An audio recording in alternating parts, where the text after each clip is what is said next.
There's this feeling you get when you're reading the international headlines lately. It's this sense that the ground is shifting under our feet. You see all these op-eds, you hear the talking heads, and they're all pushing this one huge narrative about the Middle East. It definitely feels like we're in some kind of transition period, doesn't it? Exactly. And the story, it pretty much goes like this. The United States is, well, it's tired. Decades of war, of nation building, and now the West is packing up and heading home. And into that vacuum... Enter the dragon. Right. China. The whole idea is that Beijing is just sweeping in, signing alliances, building bases, and just rewriting the geopolitical map. It sounds massive. It sounds like the dawn of a Pax Sinica in the Middle East. It makes for a very dramatic headline, and it fits that whole great power competition framework that everyone loves talking about. But... Well, I can hear a but coming. But if we actually stop looking at the flags and, the big photo ops, and we start looking at the spreadsheets, the shipping logs, the hard data, that whole narrative starts to look... well, incredibly thin. And that is exactly why we're here today. We're doing a deep dive into this fascinating report. It's called China and Iran: Oil, Silence, and Geopolitics. And let me tell you, the reality this thing paints is not about grand military alliances. No, it's much, much quieter than that. And honestly, a lot more cynical. It is. We're going to find out why Beijing is buying up nearly all of Iran's oil, while at the same time refusing to help them in a fight. We're going to unpack what the report calls red rhetoric and black gold. I love that phrase, red rhetoric and black gold. It's catchy, isn't it? Yeah. But it really sums up the dynamic. We're going to look at the money, the weapons, or maybe the lack of weapons, and what happens when the world's most important choke point, the Strait of Hormuz, gets threatened. And just to set the stage here, when we say black gold, we're not talking about, small change. No. I was genuinely shocked by the sheer volume of commerce we're talking about. When you see the numbers, you realize this isn't just some diplomatic relationship, an economic lifeline. So let's jump right in. Let's look at the black gold. Let's follow the money. Okay, so the source material has this infographic. It's called Energy Relationship. And it is pretty stark. We know Iran is under heavy sanctions. We know its economy is just struggling to breathe. But it is exporting oil. The question is, where's it going? Well, it's almost all going east. Almost all. What's the number? 85%. According to the data, 85% of the oil exported by Iran goes specifically and only to China. 85%. I want to pause on that for a second. If you're a business owner and one single customer buys 85% of your product, that customer isn't just a partner, are they? No. In economics, there's a term for that. It's monopsony. It's the opposite of monopoly. It means you have one buyer who holds all the cards. If that buyer walks away, you are bankrupt. Overnight. That customer, for all intents and purposes, owns you. So Iran has basically zero leverage here. Very little. And the sheer volume we're talking about is staggering. The report cites 1.2 million barrels of oil per day landing in Chinese ports. 1.2 million barrels. Yeah. Every single day.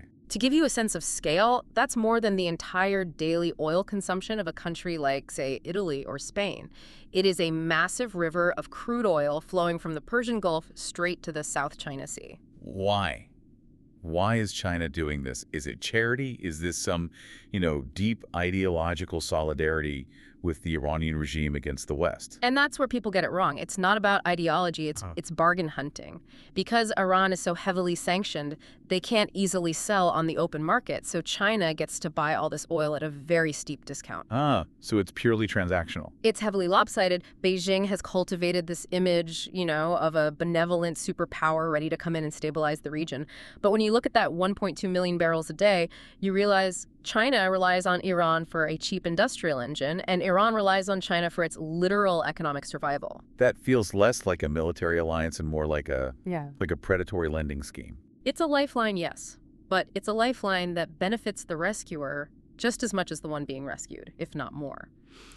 And that economic tie, that's the foundation for everything else we're going to talk about. Because when you strip away all the speeches, all you have left is a buyer and a seller. Okay, so if the foundation is black gold, let's get to the other half of that title, red rhetoric. Because the report highlights this really interesting contrast between what China says and what it doesn't do when things get hot. This is where the nuance really kicks in. Right, so the source material brings up the recent conflicts between the Persians and Israelis. Now, without getting into the weeds of that whole conflict, we know the region was on fire, Tensions were sky high. Right, the world was holding its breath. And that's usually the moment when a true ally is supposed to step up. Exactly. If China is this new power broker filling the void, you'd expect them to be front and center, maybe moving ships, sending defense systems, something. So what did Beijing actually do? Well, let's look at the list of actions in the text. It's a very polite list. Polite. You saw conversations between foreign ministers. You saw some rhetorical condemnations. President Xi Jinping, he picked up the phone and called his Russian counterpart to call for an end to hostilities. Okay, so phone calls to other countries and press releases, that's standard diplomatic fluff. It's standard, it's safe, it's very low cost. But here is what the source says was missing. And this, for me, this was the aha moment. It says, and I'm quoting here, no drones, no weapons, no material assistance, only words. That is the key distinction. When the rubber met the road, the Chinese military aid checkbook stayed completely shut. But why? I mean, really, why? If you're trying to rival the West, if you want to show the world that the East is rising, why would you sit on your hands when your biggest oil supplier is under threat? The source quotes Jude Blanchette on this. He's with the RAND Foundation, and he argues that Beijing lacks two things: the diplomatic capabilities to handle a mess like that, and more importantly, the risk appetite. Risk appetite. That's a great phrase. It sounds like something you'd hear in a boardroom, not a war room. It fits, though. Blanchette puts it very bluntly. China is simply not willing to risk its neck. They want the prestige of being a major player. They love the photo ops, but they do not want the liability that comes with being an actual combatant. So they want the credit without paying the deductible. Precisely. They have this structural limitation. They want to play a role in this very volatile region, but they are historically just incredibly risk-averse when it comes to foreign entanglements. They will prioritize stability for their trade over ideological victories every single time. So they're happy to buy the oil, happy to send out a press release, but when the missiles actually start flying... They retreat to the sidelines. They just become spectators. Okay, but, and this is where the report gets really interesting. Yeah. There was one moment where that whole calm spectator act just cracked. One moment where the mask slipped and China actually got nervous. The choke point. The Strait of Hormuz. Yep. This is the exception that proves the rule. So for anyone listening who might not be looking at a map right now, let's just paint the picture. What are we talking about here? The Strait of Hormuz is this tiny, tiny strip of water between Iran and Oman. It connects the Persian Gulf to the open ocean. The infographic says it's only about 55 kilometers wide at its narrowest point. That's nothing. You could almost see across it. It's a bottleneck, a literal funnel. But the amount of energy that goes through that funnel is just mind-boggling. It is the jugular vein of the global economy. The report says 20% of the entire world's liquid petroleum passes through that little strait. That's 19 million barrels a day. And here's the key step for our story. Who's that oil for? It's not mostly for the U.S. anymore, right? The U.S. produces a lot of its own energy now. Right. More than 70% of that oil isn't going to the West. It's destined for Asia. We're talking China, India, Japan. So when Iran, China's supposed partner, even hinted that they might close the strait in retaliation against the U.S., this wasn't just a threat to America. Oh, not at all. It was a direct threat to China's economic security. Closing that strait would be catastrophic for Beijing. It would shut down factories, it would cause massive inflation, it would threaten the Communist Party's domestic stability. And that's when silence finally broke, right? Exactly.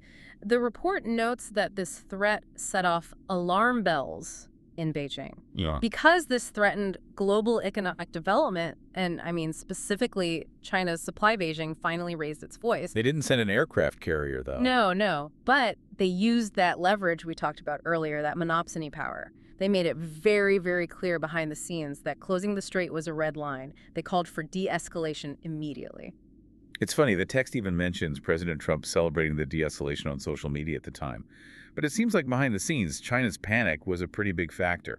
It proved a vital point. China's actions aren't driven by loyalty to Tehran. They're not even primarily driven by anti-Americanism. They are driven almost entirely by the safety of those shipping lanes. They spoke up not to defend an ally, but to defend their own gas pump. It just underlines this idea of pure self-interest. They're silent when it's just geopolitical games, but they get really loud when the lights threaten to go out in Shanghai. Exactly. So let's zoom out a little. We've got this massive trade relationship. We've got this diplomatic caution. How does this fit into China's bigger plan? Because the source mentions some big acronyms that, tend to scare people. Right. You can't talk about China's foreign policy without mentioning the Belt and Road Initiative, and Iran is a key piece of that. And just recently, in 2023, Tehran joined the Shanghai Cooperation Organization, the SCO. Which is often pitched in the media as the anti-NATO. That's certainly how Moscow and Beijing like to frame it, a security bloc for the East. Okay, so this is the paradox for me. If they're in the same anti-NATO club, if they're partners in the Belt and Road, why is there no military help? Why the no drones, no weapons policy? Does being in the SKO mean nothing? Well, it's not that it means nothing, but it means something very different from what we in the West think of. NATO is a mutual defense treaty. An attack on one is an attack on all, the SKO. It isn't that. It's more of a discussion group. Essentially. Craig Singleton from the Foundation for Defensive Democracies explains it perfectly in the text. He says China's footprint is commercial, not ready for combat. Commercial, not ready for combat. I like that. That's a sticky phrase. And Singleton's analysis boils it down to two things. Oil purchases and calls for dialogue. That's the whole strategy, as he puts it. No line of credit, no weapons, no military support. So it's a strategy of having your cake and eating it too. It's a balancing act, and there's another player here we haven't mentioned yet that really forces China to act this way. A player that explains why China can't just go all in with Iran. Who's that? Saudi Arabia, Riyadh. Ah, right. Because China buys a ton of oil from them too. A huge amount. China is Saudi Arabia's biggest customer as well. And you have to remember, Saudi Arabia and Iran are historical bitter rivals. They are on opposite sides of almost every issue in the region. So China is trying to date two people who absolutely hate each other. That is a perfect way to put it. China cannot afford to alienate the Arab states by getting into bed militarily with Iran. If they start arming at Iran, they lose their standing with the Gulf states, they lose access to Saudi oil. And I imagine they don't want to get slapped with secondary sanctions from the U.S. either. That's the other shoe. If China provides actual weapons to Iran, Chinese banks could get locked out of the dollar system. And that is an economic nuclear bomb that Beijing is terrified of. So that looks like a strategic paradox. Being an ally but not helping, is actually just really good, really cynical calculus. It's pragmatic, ruthlessly pragmatic. They are trying to thread a needle. They want to keep Iran stable enough to sell them cheap oil, but not so strong that it starts a war that closes the strait or angers the Saudis. It's a very delicate dance. And it seems like they're managing it for now. For now is definitely the key phrase there. So let's bring this all home. What does this mean for you listening to this? We started this deep dive with this idea, this enter the dragon narrative, that China is the new boss in the Middle East. But looking at the data, it just feels flimsier. I wouldn't say flimsy exactly, but maybe. Restricted. It's a bit of a paper tiger.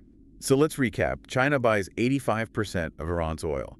They are the economic lifeline. Correct. But they use that leverage for cheap prices, not to build a joint army. They want the prestige of being a global arbiter. They want to be the ones on TV brokering peace deals. But for now, as the source concludes, they continue to play the role of a spectator. They protect their investments, they protect the trade rights, and they let rhetoric trump action every single time. It's like they're sitting in the VIP box at a football game. They paid a lot for the ticket, they're cheering loudly, they've got the team jersey on. But they have absolutely no intention of going down onto the field and getting tackled. That's a perfect analogy. They want to watch the game, maybe make some money off it, but they are not playing the sport. But here's the problem with that strategy. What's that? The stadium is catching fire. Right. The Middle East isn't exactly known for being calm and predictable. It's a terrain of historical conflicts, of volatility. Absolutely. And volatility doesn't care about VIP boxes. So here's the question we want to leave you with, pulled from everything we've read today. This is the so what of this whole report. The question is sustainability. As tensions keep rising, can China really maintain this ambiguity? Can they keep acting like a superpower in trade, but a total bystander in conflict? Or will their global ambitions and their thirst for that oil eventually force them to finally risk their neck? That's the billion-dollar question, because ambiguity works right up until the moment it doesn't. When a missile hits a tanker that's headed for Shanghai, the VIP box isn't so safe anymore. And when that ambiguity stops working, things could get very interesting very, very quickly. Indeed. It's going to be a fascinating space to watch. That wraps up our deep dive into the dragon and the Ayatollah, a complex relationship of oil, silence, and a whole lot of looking the other way. Thanks for listening, and we'll see you on the next one.